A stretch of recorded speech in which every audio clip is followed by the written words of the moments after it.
Praise the Lord. കർത്താവിൻ്റെ മഹത്വമുള്ള നാമത്തിന് നന്ദിയോടെ സ്തോത്രം ചെയ്യുന്നു. പ്രാർത്ഥനാധ്വനി ഫേസ്ബുക്ക് പേജിലൂടെ കർത്താവിൻ്റെ വചനവുമായി ഒരിക്കൽ കൂടെ ഈ ഫേസ്ബുക്കിൽ ലൈവിൽ വരുവാൻ സ്വർഗത്തിലെ ദൈവം ഒരുക്കിയ ഈ വിലപ്പെട്ട അവസരത്തെ ഓർത്ത് നന്ദിയോടെ കർത്താവിന് സ്തോത്രം ചെയ്യുന്നു, വാഴ്ത്തുന്നു. സംഭവങ്ങളെ കൊണ്ട് നിറഞ്ഞ ഓരോ ദിനങ്ങളും നാളുകളും നമ്മെ വിട്ട് പോയിക്കൊണ്ടിരിക്കുന്നു. എന്നാൽ അതിൻ്റെയൊക്കെ നടുവിൽ സർവശക്തനായ ദൈവം നമ്മെ കാക്കുകയും പരിപാലിക്കുകയും ദൈവത്തിൻ്റെ ചിറകിൻ്റെ നിഴലിൽ നമ്മെ പരിപാലിക്കുകയും ചെയ്യുന്ന ദൈവത്തിൻ്റെ വിശ്വസ്തതയെ ഓർത്ത് ഒരിക്കൽ കൂടെ നന്ദി അർപ്പിക്കുന്നു.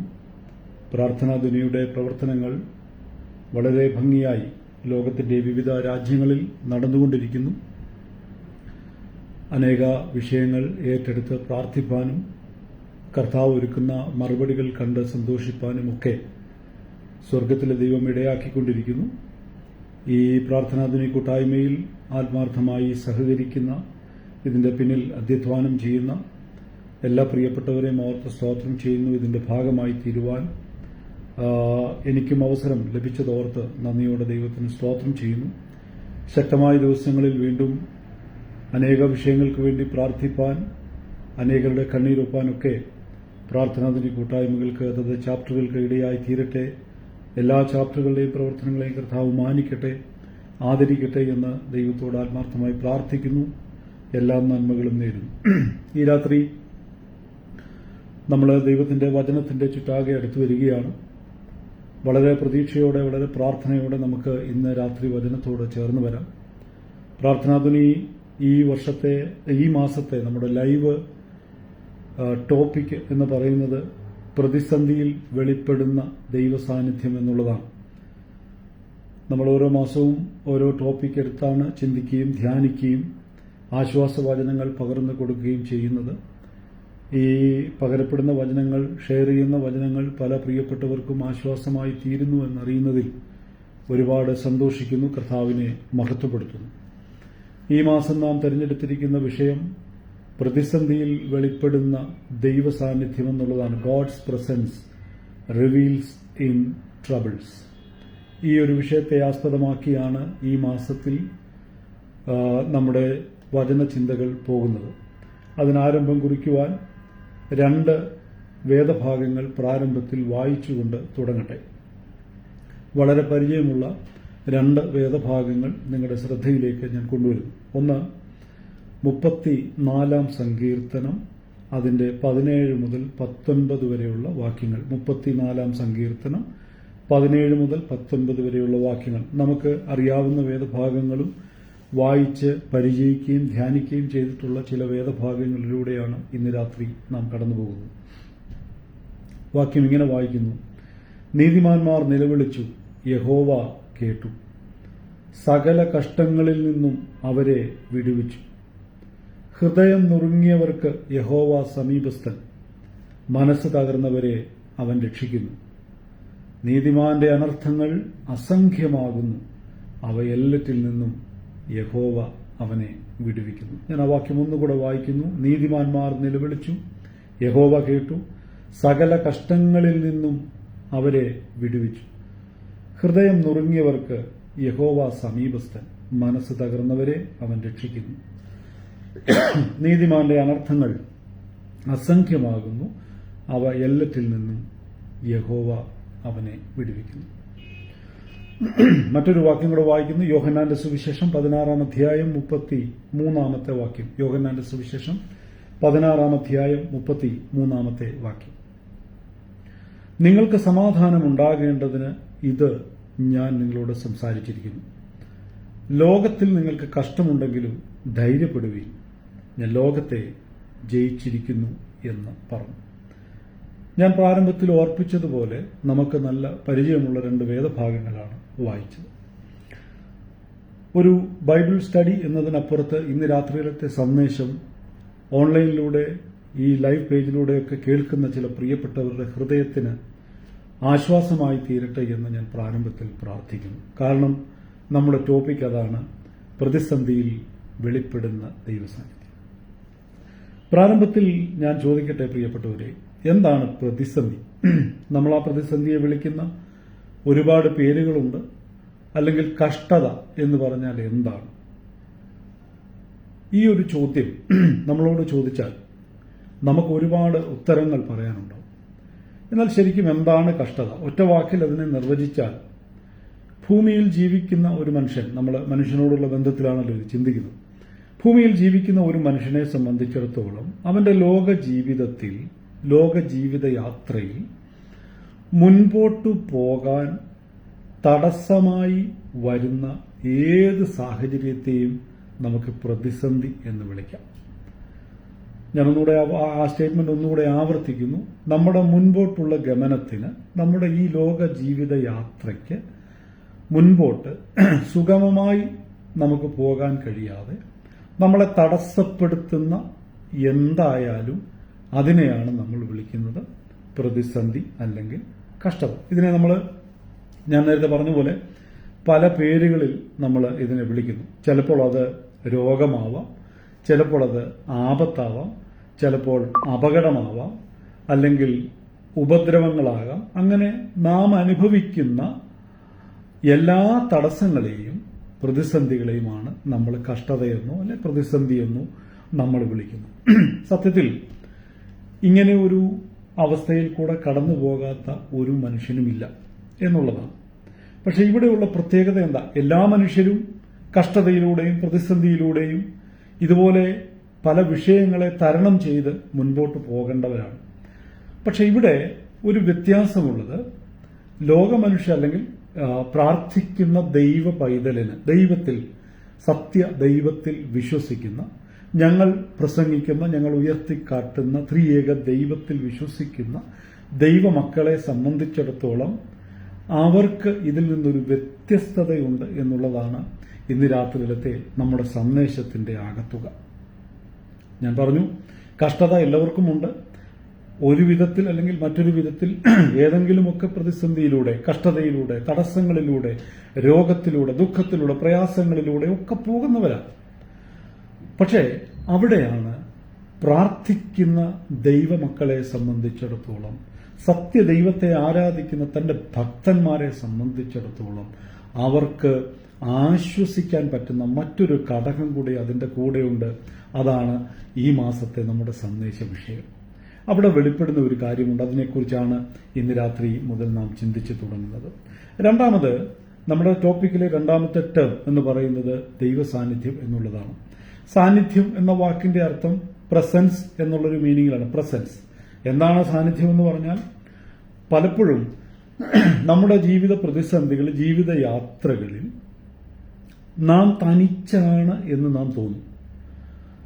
ഒരുപക്ഷെ നമ്മൾ ചിന്തിക്കും നമ്മോടൊപ്പം നമ്മുടെ കുടുംബമുണ്ട്, അല്ലെങ്കിൽ നമ്മുടെ സഭ നമ്മോടൊപ്പമുണ്ട് എന്നൊക്കെ നമ്മൾ ചിന്തിക്കുമെങ്കിലും, പക്ഷേ ഈ പ്രതിസന്ധി അനുഭവിക്കുന്നത് നാം തനിച്ചാണ്.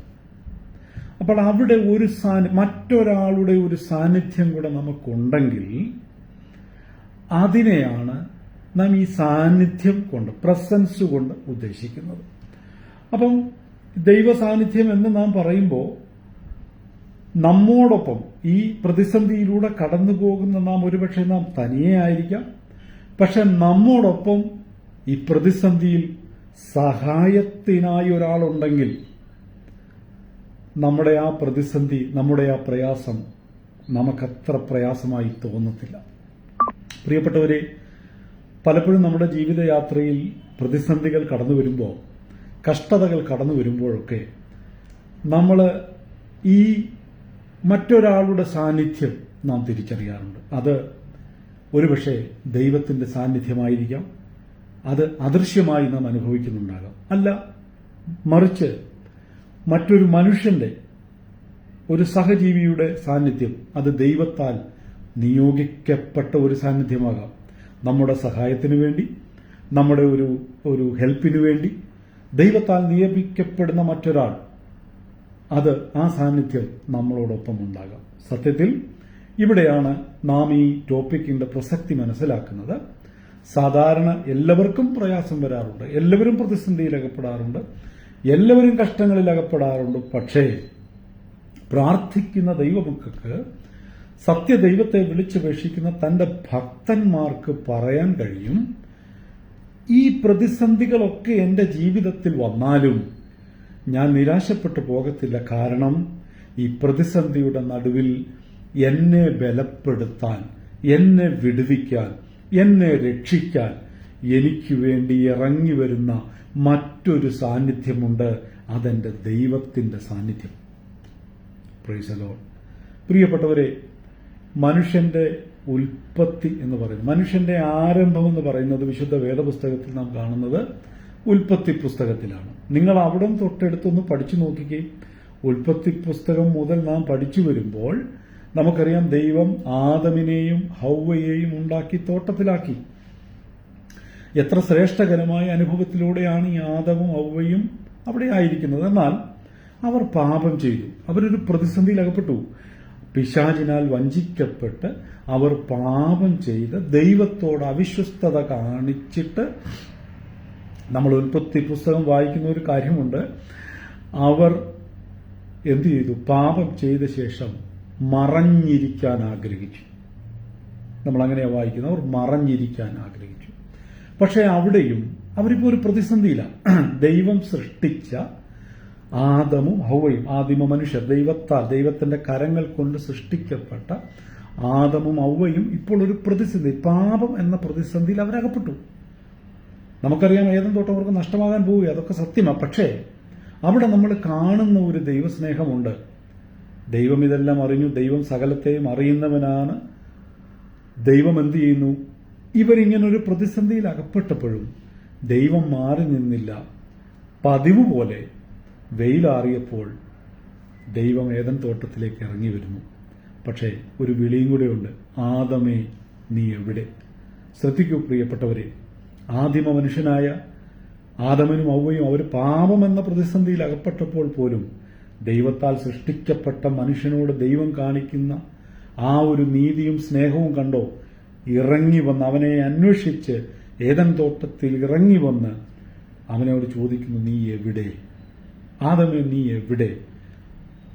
പ്രിയപ്പെട്ടവരെ, ഇന്ന് രാത്രി വചനം കേൾക്കുന്ന നിങ്ങൾ ആരെങ്കിലും പാപത്തിന്റെ പ്രതിസന്ധിയിൽ അകപ്പെട്ടിരിക്കുന്നെങ്കിൽ നിങ്ങൾക്ക് മടങ്ങി വരാനുള്ള ഒരവസരം കൂടിയാണ്.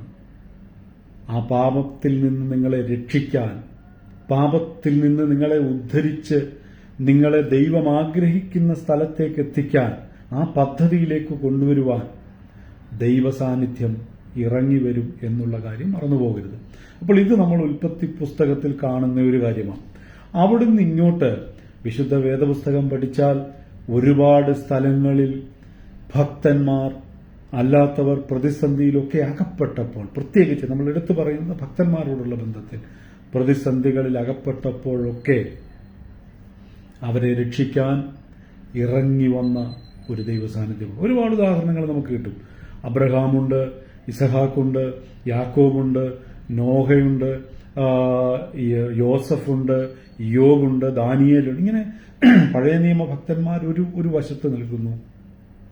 പുതിയ നിയമത്തിലും ഒരുപാട് പ്രതിസന്ധികളെ നേരിട്ട മനുഷ്യരെ നമ്മൾ കാണുന്നുണ്ട്. ഇവിടെയെല്ലാം അവരെയൊക്കെ രക്ഷിപ്പാൻ ഇറങ്ങി വന്ന ഒരു ദൈവ സാന്നിധ്യമുണ്ട്. ഇന്ന് രാത്രി വചനം കേട്ടുകൊണ്ടിരിക്കുന്ന പ്രിയപ്പെട്ടവരുടെ ഹൃദയത്തെ ഉറപ്പിക്കുവാൻ ചില ഉദാഹരണങ്ങളിലൂടെ വിശുദ്ധ വേദപുസ്തകത്തിൽ നിന്ന് പ്രതിസന്ധിയിൽ അകപ്പെട്ട ചിലർക്ക് വെളിപ്പെട്ടു വന്ന ദൈവ സാന്നിധ്യത്തെക്കുറിച്ച് കേവലം ചില വാക്കുകളിൽ ഓർപ്പിച്ച് നമുക്ക് ഈ രാത്രിയിലത്തെ വചന ചിന്തകൾ അവസാനിപ്പിക്കാൻ ഞാൻ കർത്താവിൽ ശരണപ്പെടുന്നു. നമുക്കെല്ലാം അറിയാം, ഒരുപാട് പേരുകൾ ഞാൻ പറഞ്ഞെങ്കിലും ഒന്ന് രണ്ട് പേരുകളെ മാത്രം എടുത്ത് നമുക്കൊന്ന് ധ്യാനിക്കാം.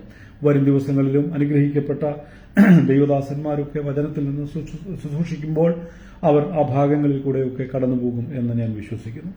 ഉൽപ്പത്തി പുസ്തകത്തിൽ നമുക്കെല്ലാം പരിചയമുള്ള ബൈബിളിലെ ഒട്ടുമിക്ക കഥാപാത്രങ്ങളെയും നമുക്കറിയാം. എങ്കിലും നമ്മളെല്ലാം ഒരു പരിധിയിൽ കവിഞ്ഞ് ഇഷ്ടപ്പെടുകയും അതുപോലെ തന്നെ ചിന്തിക്കുകയും പരിചയമൊക്കെ ഉള്ള ഒരാളാണ് യാക്കോബ്. യാക്കോബ് എന്ന് പറയുമ്പോൾ ഇന്നത്തെ ഇസ്രായേൽ എന്ന പദത്തിലേക്ക് നമ്മൾ എത്തുന്നത് യാക്കോബിൽ നിന്നാണ്. അതിന്റെ തുടക്കം അബ്രഹാമിലാണെങ്കിലും യാക്കോബാണ് പിന്നത്തേതിൽ ഇസ്രായേലായി മാറിയത്. യാക്കോബിന്റെ ജീവിത വഴി നമുക്കൊന്ന് ചിന്തിക്കാം. നമുക്കറിയാം, ദൈവത്താൽ നിയോഗിക്കപ്പെട്ട ഒരു മനുഷ്യൻ, ദൈവം തെരഞ്ഞെടുത്ത് ദൈവത്തിന്റെ പദ്ധതിക്ക് വേണ്ടി അബ്രഹാമിന് കൊടുത്ത ഒരു വാഗ്ദത്തം. എന്താണ് അബ്രഹാമിന് ദൈവം കൊടുത്ത വാഗ്ദത്തം? ഞാൻ നിന്നെ വലിയൊരു ജാതിയാക്കും. ആ ഒരു വാഗ്ദത്തം നിറവേറാൻ ദൈവം തെരഞ്ഞെടുത്ത് അടുപ്പിച്ച മനുഷ്യനാണ് യാക്കോബ് എന്ന് പറയുന്നത്. നമുക്കറിയാം അബ്രഹാമിന്റെ മകൻ ഇസ്മായിൽ, പിന്നെ ഇസഹാക്ക്, അതിൽ നിന്ന് ഇസഹാക്കിനെ എടുത്തു. ഇസഹാക്കിൽ നിന്ന് പിന്നെ 2 മക്കൾ, അത് യാക്കോബ്, ഏശാവ്. നമുക്കറിയാം അതിൽ നിന്ന് ദൈവം, ബൈബിൾ കൃത്യമായി പറയുന്നു, അവൻ ഏശാവിനെ ദ്വേഷിച്ചു, യാക്കോബിനെ സ്നേഹിച്ചു. അപ്പം യാക്കോബിനെ തെരഞ്ഞെടുത്തു.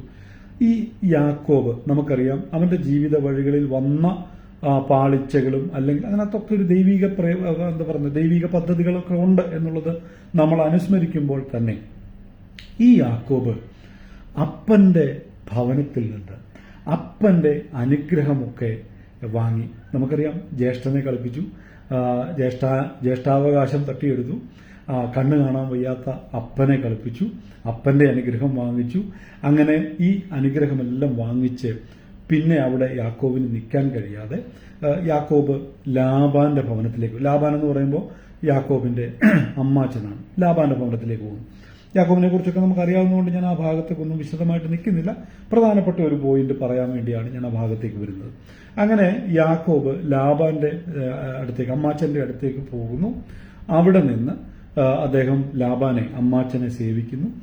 അമ്മാച്ചൻ പിന്നത്തേതിൽ അമ്മായിയപ്പനായി മാറുന്നു. 2 മക്കളെ വിവാഹം കഴിക്കുന്നു. അങ്ങനെ ഒരു ദിവസം നമ്മൾ ഉൽപ്പത്തി പുസ്തകം 31 അധ്യായമൊക്കെ പഠിക്കുമ്പോൾ യാക്കോബിന് ഒരു കാര്യം മനസ്സിലാകുന്നു. ലാബാന്റെ മുഖം മാറി, അമ്മായിയപ്പന്റെ മുഖം മാറി, അമ്മാച്ചന്റെ മുഖം മാറി. ഇനി അധികം കാലം അവിടെ നിൽക്കാൻ പറ്റത്തില്ലെന്ന് യാക്കോബിന് മനസ്സിലായി. അതിനകത്തൊക്കെ ഒരുപാട് ആഴമേറിയ ചിന്തകളുണ്ടെങ്കിലും നമ്മുടെ പ്രസക്ത ഭാഗം അതല്ലാത്തത് കൊണ്ട് ഞാൻ ആ ഭാഗത്തേക്ക് പോകുന്നില്ല. ലാബാന്റെ മുഖം മാറിയത് കണ്ടപ്പോൾ യാക്കോബ് അപ്പന്റെ ഭവനത്തിലേക്ക് മടങ്ങിപ്പോരാനായിട്ട് തീരുമാനിക്കുന്നു. അങ്ങനെ യാക്കോബ് ഉൽപ്പത്തി പുസ്തകം 31 അധ്യായത്തിൽ നിന്ന് പഠിക്കുമ്പോൾ അവിടെ നിന്ന് അവൻ പുറപ്പെട്ട് പോരുകയാണ്. എങ്ങോട്ട്? തന്റെ പിതാക്കന്മാരുടെ ദേശത്തേക്ക് മടങ്ങി വരിക. അത് ഉൽപ്പത്തി 28 നമ്മൾ കാണുന്നുണ്ട്. എന്നെ എന്റെ പിതാക്കന്മാരുടെ ദേശത്തേക്ക് മടക്കി വരുത്തണമെന്ന് അദ്ദേഹം പ്രാർത്ഥിച്ചായിരുന്നു.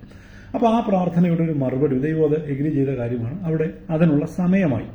പ്രിയപ്പെട്ടവരെ, നമ്മളും ഇതുപോലെയാണ് കേട്ടോ. യാക്കോബ് അപ്പന്റെ ഭവനത്തിലേക്ക് മടങ്ങിപ്പോയതുപോലെ നമ്മുടെ ഈ ലോകയാത്രയിൽ നിന്ന് നമുക്ക് ഒരു മടങ്ങിപ്പോക്കുണ്ട്. എവിടെയാ? നമ്മുടെ അപ്പന്റെ ഭവനത്തിലേക്ക് നമ്മൾ മടങ്ങിപ്പോകണം. ഒരു നാൾ നമ്മൾ പോയേ പറ്റത്തുള്ളൂ. അത് മരണത്താലുള്ള പോക്കാവാം, അല്ല അതിനു മുമ്പ് കർത്താവ് വരികയാണെങ്കിൽ മേഘപ്രത്യക്ഷതയെങ്കിൽ എടുക്കപ്പെടാം കർത്താവിന്റെ അടുത്തേക്ക്. നമ്മളും ഇങ്ങനെ ഒരു യാത്രയിൽ, അപ്പന്റെ ഭവനത്തിലേക്കുള്ള, പിതാവിന്റെ ഭവനത്തിലേക്കുള്ള ഒരു യാത്രയിലാണ് നമ്മൾ. അപ്പോൾ ഈ യാത്രയിൽ ഞാൻ ആ പ്രസക്തമായ ഭാഗത്തേക്കൊന്ന് വരുന്നു. 31 അധ്യായത്തിന്റെ 22 വാക്യം മുതൽ വായിക്കുമ്പോൾ, യാക്കോബ് ഓടിപ്പോയി എന്ന് ലാബാന് 3-ാം ദിവസം അറിവ് കിട്ടി. ഉടനെ അവൻ തന്റെ സഹോദരന്മാരെ കൂട്ടിക്കൊണ്ട് 7 ദിവസത്തെ വഴി അവനെ പിന്തുടർന്നു. ഗിലെയാദ് പർവ്വതത്തിൽ അവനോടൊപ്പമെത്തി. അപ്പം യാക്കോബും തന്റെ 2 ഭാര്യമാരും മക്കളും ആടുമാടുകളും ദാസീദാസന്മാരും ഒക്കെ ആയിട്ട് യാക്കോബ് അവിടുന്ന് പുറപ്പെട്ടു. ഇപ്പോൾ വന്ന് നിൽക്കുന്നത് ഗിലെയാദ് പർവ്വതത്തിന്റെ അങ്ങേ സൈഡിൽ എത്തി. അദ്ദേഹം അവിടെ പാളയമടിച്ചു. എന്നാൽ മറുവശത്ത് നമുക്കറിയാം, ലാബാൻ അറിവ് കിട്ടി. യാക്കോബ് തന്റെ മക്കളെയും കൂട്ടി അല്ലെങ്കിൽ തന്റെ സ്വത്തുക്കളുമൊക്കെ എടുത്തുകൊണ്ട് യാക്കോബ് പോയി എന്ന അറിവ് കിട്ടി. ലാബാനും പുറകെ വന്നു. ഇവർ 2 പേരും ഇപ്പോൾ നിൽക്കുന്നത് സത്യത്തിൽ ഗിലെയാദ് പർവ്വതത്തിന്റെ അങ്ങേക്കര, അപ്പുറത്തും ഇപ്പുറത്തുമാണ്. ഒരു പർവ്വതത്തിന്റെ അപ്പുറത്തും ഇപ്പുറത്തും നിൽക്കാൻ, എത്തിപ്പിടിക്കാൻ എളുപ്പമാണ്. പക്ഷേ ഇവിടെ നമ്മളൊരു കാര്യം അറിയേണ്ടത്, ഇങ്ങേ സൈഡിൽ ലാബാൻ വന്ന് നിൽക്കുന്നത് യാക്കോബ് അറിയുന്നില്ല എന്നുള്ളതൊരു യാഥാർത്ഥ്യമാണ്. ഈ ലാബാൻ വന്നത് എന്തിനാണ് എന്നുള്ളത് നമുക്കറിയാം. അതിന്റെ 29 വാക്യത്തിൽ വായിക്കുമ്പോൾ, പിന്നത്തേതിൽ അവർ കാണുമ്പോൾ പറയുന്നൊരു പദമാണ്, നിങ്ങളോട് ദോഷം ചെയ്യുവാൻ എന്റെ പക്കൽ ശക്തിയുണ്ട് എന്ന് പറഞ്ഞാൽ അഭ്യാസികളെയും കൊണ്ടൊക്കെയാണ് പുള്ളി വന്നത്. തന്റെ കൂടെ ഇന്നത്തെ ഭാഷയിൽ പറഞ്ഞാൽ ഗുണ്ടകളെയും കൊണ്ടൊക്കെ ആയിരിക്കും പുള്ളി വന്നത്. എന്തായാലും യാക്കോബിനെ കീഴ്പ്പെടുത്താൻ വന്ന ലാബാൻ പർവ്വതത്തിന്റെ ഇങ്ങേപ്പുറത്തും അങ്ങേ സൈഡിൽ യാക്കോബും കൂട്ടരും നിൽക്കുന്നു. ആ ഒരു രാത്രിയിൽ സംഭവിച്ചതെന്താണ് എന്നുള്ളതാണ് നമ്മുടെ ചിന്ത. ശ്രദ്ധിച്ചേ പ്രിയപ്പെട്ടവരെ, യാക്കോബ് അറിയുന്നില്ല, പക്ഷെ യാക്കോബ് ഇപ്പോൾ ഒരു പ്രതിസന്ധിയിലാണ്. എന്താ യാക്കോബിന്റെ പ്രതിസന്ധി? യാക്കോബിനെ വകവരുത്തുവാൻ, അല്ലെങ്കിൽ യാക്കോബിനും തന്റെ കൂടെയുള്ളവർക്കും ദോഷം ചെയ്യുവാൻ ലാബാനും കൂട്ടരും ഗിലെയാദ് പർവ്വതത്തിന്റെ അപ്പുറത്തെത്തിയിട്ടുണ്ട് എന്നുള്ള കാര്യം യാക്കോബിന് അറിയുന്നില്ല. അപ്പൊ യാക്കോബ് ഇങ്ങനെ ഒരു പ്രതിസന്ധി നിൽക്കുക.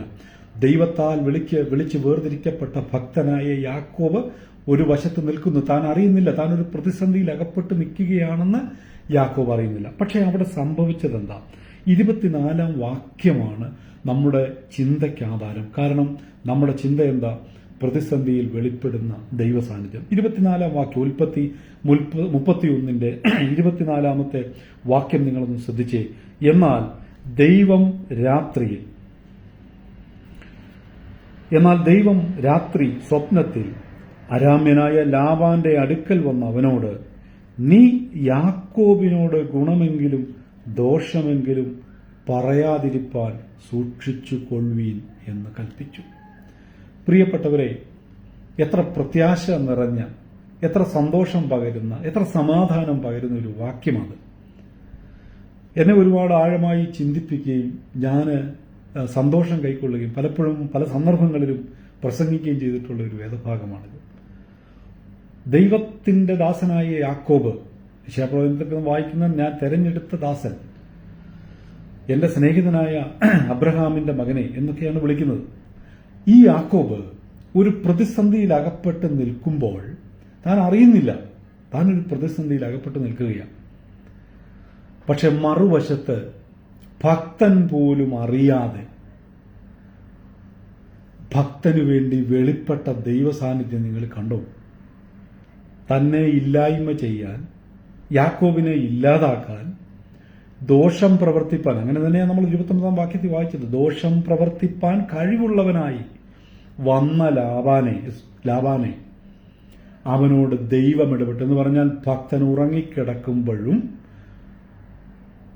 ഞാൻ ഒരുപാട് ചിന്തിച്ചിട്ടുള്ള ഒരു വിഷയമാണ്. കാരണം ഒരു പ്രതിസന്ധി വന്നാൽ ദൈവം ശരിക്കും യാക്കോബിനോടല്ല പറയേണ്ടത്, യാക്കോബെ ഇതാ ഒരു പ്രതിസന്ധി വരുന്നു, നീ എഴുന്നേറ്റ് പൊക്കോ എന്ന് യാക്കോബിനോടാണ് പറഞ്ഞത്. പക്ഷെ ഭക്തൻ, ക്ഷീണിച്ചുറങ്ങുന്ന ഭക്തന്റെ ഉറക്കത്തെ പോലും ഡിസ്റ്റർബ് ചെയ്യാതെ, ഭക്തൻ ഉറങ്ങിക്കോട്ടെ, അവന്റെ ഉറക്കത്തെ പോലും ഡിസ്റ്റർബ് ചെയ്യാതെ അവനെതിരെ നിൽക്കുന്ന പ്രതിസന്ധി എന്താണോ ആ പ്രതിസന്ധിയിലേക്ക് ഇടപെട്ട ഒരു ദൈവം.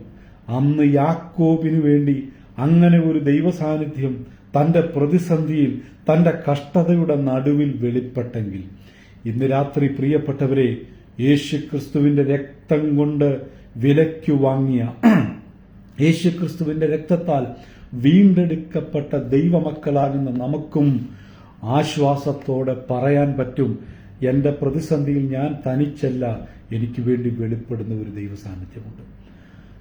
ഇവിടെ ലാബാനോട് പറയുന്നു, എന്റെ ദാസനായ യാക്കോബിനോട് നീ ഗുണമാട്ടെ ദോഷമാകട്ടെ ഒന്നും പറയരുത്.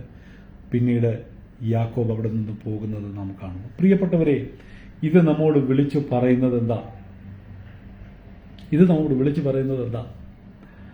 ഒരു ഭക്തൻ പ്രതിസന്ധിയിലായാൽ, ദൈവത്തെ ആത്മാർത്ഥമായി നിസ്വാർത്ഥമായി ദൈവത്തെ സ്നേഹിക്കുന്ന ഒരുവൻ പ്രതിസന്ധിയിലായാൽ, ഇന്ന് രാത്രി വചനത്തിൽ നമുക്ക് ബലപ്പെടാൻ കഴിയണം.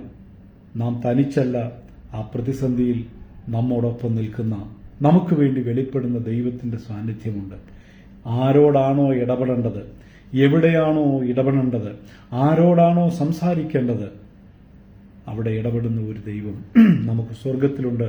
അതുകൊണ്ട് ആ വചനത്തിൽ നമുക്ക് പ്രത്യാശിക്കാം. ഞാൻ മടങ്ങി വരട്ടെ. നമ്മൾ കുറിവാക്യമായി വായിച്ച 2 വാക്യം, ആ കുറിവാക്യത്തോടും നീതി പുലർത്തണമല്ലോ. 34-ാം സങ്കീർത്തനം നമുക്കെല്ലാം കാണാതെ അറിയാവുന്നതും നമുക്കെല്ലാം പരിചയമുള്ളതും ഒക്കെയായ വേദഭാഗമാണ്. അവിടെ ഭക്തന്റെ പ്രാർത്ഥനയാണ്, നീതിമാന്മാർ നിലവിളിച്ചു, യഹോവ കേട്ടു, സകല കഷ്ടങ്ങളിൽ നിന്നും അവരെ വിടുവിച്ചു.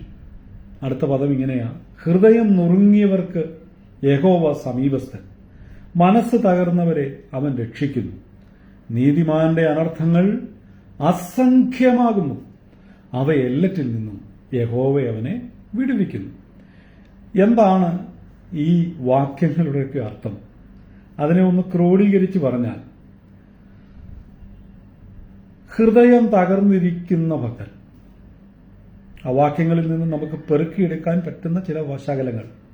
ഹൃദയം തകർന്നിരിക്കുന്ന ഭക്തൻ, മനസ്സ് തകർന്നിരിക്കുന്ന ഭക്തൻ, അസംഖ്യം അനർത്ഥങ്ങളിൽ പെട്ടിരിക്കുന്ന, അല്ലെങ്കിൽ അസംഖ്യം അനർത്ഥങ്ങൾ അഭിമുഖീകരിക്കുന്ന ഭക്തൻ. ആ ഭക്തൻ തന്റെ കഷ്ടതയിൽ ദൈവത്തോട് നിലവിളിച്ചു. യാക്കോബിനെ കുറിച്ച് നാം കേട്ടത്, യാക്കോബ് കഷ്ടതയിലായി, പക്ഷെ യാക്കോബ് അറിയുന്നില്ല, ആ പ്രതിസന്ധി യാക്കോബ് അറിയുന്നില്ല. പക്ഷെ എന്നിട്ടും തന്റെ ഭക്തനു വേണ്ടി ദൈവസാന്നിധ്യം വെളിപ്പെട്ടു. ഇവിടെ ദാവീദ് എന്ന് പറയുന്ന ഭക്തൻ, ദൈവത്തിന്റെ ഹൃദയപ്രകാരമുള്ള ഒരു മനുഷ്യൻ, ആ ഭക്തൻ പ്രതിസന്ധിയിൽ അകപ്പെട്ടു. അത് തനിക്ക് മനസ്സിലായി. താനിപ്പോൾ പെട്ടിരിക്കുകയാണെന്ന് തനിക്ക് മനസ്സിലായി. അങ്ങനെ പ്രതിസന്ധിയിൽ അകപ്പെട്ടിരിക്കുന്ന ഭക്തൻ ആ തന്റെ പ്രതിസന്ധിയെക്കുറിച്ച് വിവരിക്കുന്ന ചില വാക്കുകളാണ്: തന്റെ ഹൃദയം തകർന്നു, മനസ്സ് തകർന്നു, അസംഖ്യം അനർത്ഥങ്ങൾ. അങ്ങനെ എഴുതിയിരിക്കുന്നത് നീതിമാന്റെ അനർത്ഥങ്ങൾ അസംഖ്യമാണ് എന്ന് പറഞ്ഞാൽ എണ്ണിക്കൂടാതെ വണ്ണം അനർത്ഥങ്ങളിൽ പെട്ടിരിക്കുന്ന ഭക്തൻ. അവിടെ ദാവീദ് ചെയ്ത ഒറ്റ കാര്യമേ ഉള്ളൂ. ദാവീദ് തന്റെ കഷ്ടതയിൽ ദൈവത്തോട് നിലവിളിച്ചു. നിലവിളിച്ചപ്പോൾ നാം വായിക്കുന്നത്, അവനെ അവന്റെ കഷ്ടങ്ങളിൽ നിന്ന് ദൈവം വിടുവിച്ചു. അങ്ങനെയല്ലേ നാം വായിക്കുന്നത്? നീതിമാന്റെ അനർത്ഥങ്ങൾ അസംഖ്യമാകുന്നു, അവ എല്ലാറ്റിൽ നിന്നും യഹോവ അവനെ വിടുവിക്കും. നിങ്ങൾ 34-ാം സങ്കീർത്തനത്തിന്റെ പശ്ചാത്തലം പഠിച്ചാൽ, ശമൂവേലിന്റെ 1-ാം പുസ്തകം 21-ാം അധ്യായമാണ് അതിന്റെ പശ്ചാത്തലം. ശമൂവേലിന്റെ 1-ാം പുസ്തകം 21-ാം അധ്യായമാണ് അതിന്റെ പശ്ചാത്തലം. എങ്കിലും ഞാൻ ആ പശ്ചാത്തലത്തിലേക്ക് വരും മുമ്പേ 34-ാം സങ്കീർത്തനത്തിന്റെ തലവാചകത്തിൽ കൊടുത്തിരിക്കുന്ന ഒരു പദമുണ്ട്. ദാവീദ് അബീമേലെക്കിന്റെ മുമ്പിൽ വെച്ച് ബുദ്ധിഭ്രമം നടിക്കുകയും അവിടെ നിന്ന് അവനെ ആട്ടിക്കളയുകയും ചെയ്തിട്ട് അവൻ പോകുമ്പോൾ പാടിയ സങ്കീർത്തനം. നിങ്ങൾ ആ തലവാചകം ശ്രദ്ധിച്ചാൽ, ഈ നമ്മൾ വായിച്ച കുറിവാക്യത്തിലെ വാക്യത്തിനകത്തെ പ്രതിസന്ധി, അതായത് കഷ്ടതയുടെ, നമ്മൾ മറ്റൊരു അർത്ഥത്തിൽ പറഞ്ഞാൽ ദാവീദ് ഇപ്പോ പെട്ടിരിക്കുക. ശൗൽ രാജാവ്, അല്ലെങ്കിൽ ശൗല് ദാവീദിനെ വകവരുത്താൻ നോക്കി നടക്കുകയാണ്. അപ്പൊ നമ്മൾ ദാവീദിന്റെ ഭാഗത്ത് നിന്ന് പറയുമ്പോൾ, ദാവീദിനിപ്പോൾ ശത്രുവിന്റെ വലിയൊരു ഭീഷണിയുണ്ട്. ആ ശത്രുവിന്റെ ഭീഷണിയുടെ മുമ്പിലാണ് താൻ നിൽക്കുന്നതെന്ന് തനിക്ക് നല്ല ബോധ്യമുണ്ട്. അതുകൊണ്ടാണ് പറഞ്ഞത്, എന്റെ ഹൃദയം തകർന്നു, എന്റെ മനസ്സ് തകർന്നു, അസംഖ്യം അനർത്ഥങ്ങളിൽ ഞാൻ ചെന്ന് പെട്ടിരിക്കുകയാണ്. അങ്ങനെ അതിന്റെ നടുവിൽ നിന്ന് വിളിക്കുകയാണ്. അവിടെ നിന്ന് നൈസായിട്ട് ഊരിപ്പോന്ന ഒരു ഭാഗമാണ് തലക്കെട്ടിൽ നമ്മൾ വായിക്കുന്നത്. എന്താ? ആഖീഷിന്റെ മുമ്പിൽ, അല്ലെങ്കിൽ ഗത്ത് രാജാവായ ആഖീഷിന്റെ മുമ്പിൽ നിന്നുള്ള ഒരു ഭാഗമാണ് നമ്മളുടെ ഗത്ത് രാജാവായ ആഖീഷിന്റെ മുമ്പിൽ നിന്ന് അദ്ദേഹം, അല്ലെങ്കിൽ ആഖീഷിന്റെ അവരുടെ റോയൽ നെയിമാണ് അബീമേലെക്ക്. ആ സ്ഥാനപ്പേർ, ഫറോ എന്ന് പറയുന്ന പോലെയുള്ള സ്ഥാനപ്പേരാണ് അബീമേലെക്ക് എന്നുള്ളത്. അബീമേലെക്കിന്റെ മുമ്പിൽ നിന്ന് ബുദ്ധിഭ്രമം നടിച്ച് അവിടെ നിന്ന് രക്ഷപ്പെട്ടു. അത് നമ്മൾ ശമൂവേലിന്റെ 1-ാം പുസ്തകം 21-ാം അധ്യായത്തിന്റെ 12 മുതലുള്ള വാക്യങ്ങളിലാണ് കാണുന്നത്. ദാവീദ് ഈ വാക്കുകൾ മനസ്സിലാക്കിയിട്ട് ഗത്ത് രാജാവായ ആഖീഷിനെ ഏറ്റവും ഭയപ്പെട്ടു. അവരുടെ മുമ്പാകെ തന്റെ പ്രകൃതി മാറ്റി അവരുടെ കൈകളിൽ ഇരിക്കെ ബുദ്ധിഭ്രമം നടിച്ച് വാതിലിന്റെ കതകുകളിൽ വച്ച് അദ്ദേഹം പറഞ്ഞ താടിമേൽ തുപ്പൽ ഒലിപ്പിച്ചുകൊണ്ട് ഒരു ഭ്രാന്തൻ, ഒരു ബുദ്ധിഭ്രമം നടിച്ച് രക്ഷപ്പെടാൻ ശ്രമിക്കുന്നു. അവിടെ അദ്ദേഹം പറയുന്ന ഒരു കാര്യമുണ്ട്, ഇവിടെ ഭ്രാന്തന്മാരില്ലാഞ്ഞിട്ടാണോ ഈ ഒരു ഭ്രാന്തനെ കൂടെ ഞാൻ ഇനി സഹിക്കണോ എന്നൊക്കെ ചോദിക്കുന്നുണ്ട്. നിങ്ങൾ പ്രിയപ്പെട്ടവർ, ഇവിടെ നമ്മൾ ശ്രദ്ധിച്ചേ, ഇവിടെ ദൈവത്തിന്റെ സാന്നിധ്യം വെളിപ്പെട്ടത് എവിടെയാണെന്ന് നിങ്ങൾക്ക് മനസ്സിലായോ? സത്യത്തിൽ ഭക്തൻ ദാവീദ് ഇവിടെ ഒരു ആക്ടിങ് നടത്തുകയാണ്, അല്ലേ? അബീമേലെക്കിന്റെ മുമ്പിൽ നിന്ന് ബുദ്ധിഭ്രമം നടിച്ചു എന്നാണ് നമ്മൾ വായിച്ചത്. ശരിക്കും അദ്ദേഹത്തിന് ബുദ്ധിഭ്രമമില്ല, പക്ഷെ ബുദ്ധിഭ്രമം നടിച്ചു, രക്ഷപ്പെട്ടു. പക്ഷെ അവിടെ വെളിപ്പെട്ട ദൈവസാന്നിധ്യം എന്താണെന്ന് നിങ്ങൾക്ക് മനസ്സിലായോ?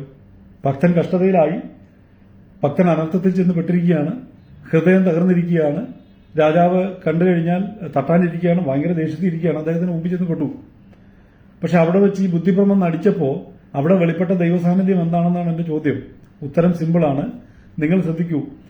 ഒരു രാജകൊട്ടാരത്തിൽ രാജാവിന്റെ അടുക്കലേക്ക് ഒരാളെ കൊണ്ടുപോകണമെങ്കിൽ ഒരുപാട് കടമ്പകൾ കഴിഞ്ഞേ പോകാൻ പറ്റുള്ളൂ. ഇപ്പോഴാണെങ്കിൽ നമ്മുടെ ഇന്നത്തെ കോണ്ടക്സ്റ്റ് അനുസരിച്ച് ഒന്ന് ചിന്തിച്ച് നമുക്ക് നമ്മുടെ പ്രധാനമന്ത്രിയുടെ ഓഫീസിൽ പോകണമെങ്കിൽ, നമ്മുടെ പ്രസിഡന്റിന്റെ ഓഫീസിലൊക്കെ പോകണമെങ്കിൽ അങ്ങനെ ഒന്നും ഓടിച്ചാടി കയറി നമുക്ക് പോകാൻ പറ്റത്തില്ല. ഒരുപാട് കടമ്പകൾ കടന്ന് ഫൈനലി നമ്മൾ അവരുടെ അടുത്ത് എത്തത്തുള്ളൂ. അപ്പോൾ ഈ കാലഘട്ടത്ത് അല്ലെങ്കിൽ ദാവീദിന്റെ ഈ കാലഘട്ടത്തിൽ കൊട്ടാരത്തിൽ അങ്ങനെയുള്ള ഒരുപാട് ചെക്കിങ്ങുകളുണ്ട്. അതിന്റെ ചരിത്ര പശ്ചാത്തലമൊക്കെ പഠിക്കുമ്പോൾ അറിയാം. കൊട്ടാരത്തിൽ വൈദ്യന്മാരുണ്ട്, കൊട്ടാരത്തിൽ പട്ടാളക്കാരുണ്ട്, ഇങ്ങനെയുള്ള ചെക്കിങ്ങുകൾ, ടെസ്റ്റുകൾ നടത്തുന്നവരുണ്ട്. അവരുടെ മുമ്പിൽ ഇദ്ദേഹം ഒരു അഭിനയം കാഴ്ചവെച്ചാൽ, പ്രിയപ്പെട്ടവരെ, അവിടെ ഏറ്റവും ക്വാളിഫൈഡ് ആയിട്ടുള്ള ആളുകളാണ് കൊട്ടാരത്തിലുള്ളത്. അവർക്ക് ഈസി ആയിട്ട് ഐഡന്റിഫൈ ചെയ്യാൻ പറ്റും ഈ മനുഷ്യൻ ഭ്രാന്തനല്ല എന്നുള്ളത്. Praise the Lord. പക്ഷേ അവിടെ വ്യാപരിച്ച ദൈവത്തിന്റെ ശക്തി അല്ലെങ്കിൽ ദൈവത്തിന്റെ സാന്നിധ്യം എന്താ? ഇദ്ദേഹത്തിന്റെ ഈ അഭിനയം, ദാവീദ് കാണിച്ച ഈ അഭിനയം ഒറിജിനലാണെന്ന് അവർക്ക് തോന്നിപ്പിച്ചു. ഭക്തനെ അവിടെ നിന്ന് രക്ഷപ്പെടുത്താൻ ദൈവത്തിന് ഒരുപാട് മാർഗങ്ങളുണ്ട്. ദൈവത്തിന്റെ മാർഗങ്ങൾ ചോദ്യം ചെയ്യാൻ നിൽക്കരുത്. ദൈവത്തിന് പല മാർഗങ്ങളുണ്ട്. ദൈവത്തിന് അന്നേരം ശരിയെന്ന് തോന്നുന്ന മാർഗം എന്താണോ അത് ദൈവം ചെയ്യും. പിന്നെ ഒരു കാര്യമുണ്ട്, ദൈവത്തിന്റെ മാർഗങ്ങളൊക്കെ എപ്പോഴും വ്യത്യസ്തമായിരിക്കും എന്നുള്ളതാണ് നമ്മുടെ ദൈവത്തിന്റെ പ്രത്യേകത. ഇവിടെ നിങ്ങൾ ശ്രദ്ധിച്ചേ, ദൈവം അങ്ങനെ ചെയ്തു. അവിടെ കൊട്ടാരത്തിലുള്ള വൈദ്യന്മാർക്കോ അംഗരക്ഷകർക്കോ ആർക്കും മനസ്സിലായില്ല ഈ മനുഷ്യൻ അഭിനയിക്കുകയാണെന്നുള്ളത്. നമുക്കറിയാം, ഇവിടെ ഇനി ഒരു ഭ്രാന്തന്റെ ആവശ്യം കൂടെ ഇല്ല, ഇവിടെ ആവശ്യത്തിനുണ്ട് എന്ന് പറഞ്ഞ് ദാവീദിനെ കൊട്ടാരത്തിൽ നിന്ന് അവിടെ നിന്ന് ഇറക്കി വിടുകയാണ്. ശ്രദ്ധിച്ച്, അസംഖ്യം അനർത്ഥത്തിൽപ്പെട്ട ഭക്തൻ, പ്രതിസന്ധിയുടെ നടുവിൽ അകപ്പെട്ട ഭക്തൻ, ആ സമയത്ത് ദൈവം ഇടപെട്ടതുകൊണ്ട് ഭക്തൻ അവിടെ നിന്ന് ഊരിപ്പോന്നു. നമ്മുടെ നാടൻ ഭാഷ പറഞ്ഞാൽ ആ പ്രതിസന്ധിയിൽ നിന്നും നൈസായിട്ട് ഊരിപ്പോന്നു. ഇന്ന് രാത്രി ഞാൻ ഈ വചനം പ്രസംഗിക്കുമ്പോൾ, പ്രിയപ്പെട്ടവരെ, ഈ വചനം ഇന്ന് നിങ്ങൾ ലൈവിൽ കേൾക്കുന്നു, നാളെ ഒരുപക്ഷെ നിങ്ങളിത് പിന്നത്തേതിൽ നിങ്ങളിത് കേൾക്കുമ്പോൾ എനിക്ക് നിങ്ങളോട് പറയാനുള്ള ഒരു സന്ദേശം ഇതാണ്. ഞങ്ങൾ ഉയർത്തിക്കാട്ടുന്ന, ഞങ്ങൾ പ്രസംഗിക്കുന്ന, ഞങ്ങൾ വിളിച്ചു പറയുന്ന ഈ സത്യസുവിശേഷം, ഈ സത്യദൈവം നിങ്ങളുടെ ഹൃദയത്തിന്റെ വേദന അറിയുന്നവൻ, നിങ്ങളുടെ ഹൃദയത്തിന്റെ തകർച്ച അറിയുന്നവൻ, നിങ്ങളുടെ മനസ്സിന്റെ തകർച്ച അറിയുന്നവനാണ്. നിങ്ങൾക്ക് വേണ്ടി പ്രവർത്തിപ്പാൻ കഴിയുന്ന ദൈവമാണ് എന്ന് ഇന്ന് രാത്രി ഞങ്ങൾ വിളിച്ചു പറയട്ടെ. ഈ രാത്രി വചനം കേൾക്കുന്നവർ ഒരുപക്ഷെ നിങ്ങൾ രോഗത്താൽ ഭാരപ്പെടുന്നുണ്ടായിരിക്കാം, കടഭാരത്താൽ നിങ്ങൾ പ്രയാസപ്പെടുന്നുണ്ടാകാം, മറ്റു ബുദ്ധിമുട്ടുകളിൽ നിങ്ങൾ പ്രയാസപ്പെടുന്നുണ്ടാകും, സാമ്പത്തിക വിഷയത്തിൽ നിങ്ങൾ ഞെരുങ്ങുന്നുണ്ടാകും, ജോലി മേഖലയിൽ നിങ്ങൾ സ്ട്രഗിൾ ചെയ്യുന്നുണ്ടാകും. അങ്ങനെ നിങ്ങളുടെ ജീവിതത്തിന്റെ വഴികളിൽ ഏത് പ്രതിസന്ധിയിലാണോ നിങ്ങൾ അകപ്പെട്ടിരിക്കുന്നത്, ഇവിടെ ദാവീദ് ചെയ്ത പോലെ തന്റെ ഭക്തൻ യഹോവയോട് തന്റെ കഷ്ടതയിൽ നിലവിളിച്ചു. ഇന്ന് രാത്രി നിങ്ങളുടെ കഷ്ടതയിൽ നിങ്ങൾ ദൈവത്തോടൊന്ന് നിലവിളിക്കുമോ?